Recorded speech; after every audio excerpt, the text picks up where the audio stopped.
ابتدا ہے رب جلیل کے بابرکت نام سے جو دلوں کے بھید خوب جانتا ہے۔ دیکھتی آنکھوں سنتے کانوں صابری میاں کا سلام پہنچے۔ ناظرین محترم، پہلے زمانے میں ایک بادشاہ تھا۔ وہ شکار کے ارادے سے نکلا کہ اس دوران اس کی نظر ایک خوبصورت لونڈی پر پڑی اور بادشاہ پہلی نظر میں اس پر عاشق ہو گیا۔ لہٰذا اس نے اس لونڈی کو خریدا اور خدا کی قدرت کہ وہ لونڈی بیمار پڑ گئی۔ معالجوں کو طلب کیا گیا تاکہ لونڈی کا علاج معالجہ ممکن ہو سکے۔ معالجوں نے کہا کہ ہمارے پاس ہر مرض کا شافی علاج موجود ہے، لیکن انہوں نے ساتھ انشاءاللہ کہنا گوارا نہ کیا۔ لہٰذا اللہ تعالیٰ کو ان کا یہ رویہ پسند نہ آیا اور اللہ تعالیٰ نے ان کے علاج کو اپنی شفا سے محروم رکھا اور ان کے علاج معالجے سے کچھ وصول نہ ہوا۔ بادشاہ کی حالت غیر ہونے لگی، ادھر لونڈی بھی بیماری کی وجہ سے لاغر ہونے لگی۔ معالج علاج سے معذور ہو چکے تھے۔ یہ جان کر بادشاہ نے مسجد کا رخ کیا اور خدا کے حضور سجدہ ریز ہو گیا اور اس کی تعریف و توصیف سر انجام دینے لگا۔ رو رو کر اللہ سے فریاد کرنے لگا۔ رحمت خداوندی جوش میں آئی۔ ادھر بادشاہ بارگاہ الہی میں روتے روتے بے حال ہو کر نیند کی آغوش میں جا پہنچا تھا۔ خواب میں اسے یہ نوید سنائی گئی کہ ایک اجنبی شخص آئے گا اور وہ لونڈی کا علاج کرے گا اور اس کا علاج بفضل خدا جادو اثر ہوگا۔ بادشاہ اس اجنبی کا منتظر رہا۔ بالآخر وہ اجنبی آن پہنچا۔ بادشاہ نے اس کا استقبال کیا۔ بادشاہ نے اس اجنبی مہمان سے ملاقات کی اور عاجزی و انکساری کے ساتھ پیش آیا اور اس سے مدد کی درخواست کی۔ بادشاہ اس اجنبی کو بیمار لونڈی کے پاس لے گیا۔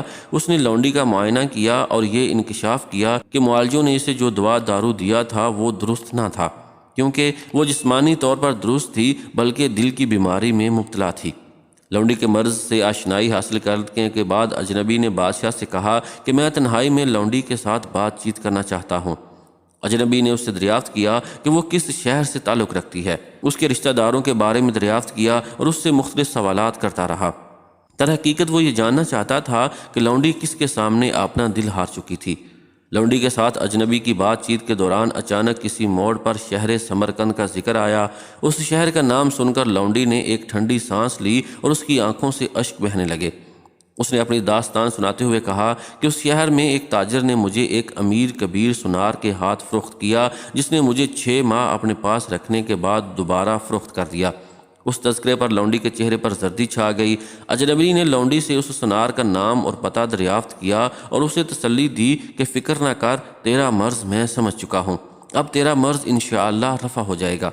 اجنبی نے لونڈی کے مرض کے بارے میں چند ایک حقائق بادشاہ کو بتا دیے اور بادشاہ سے کہا کہ کسی ایلچی کو سمرقند روانہ کیا جائے جو سنار کو انعام و کرام کا لالچ دے کر دربار میں لائے، تاکہ اس کو دے کر لونڈی کی جان میں جان آ جائے۔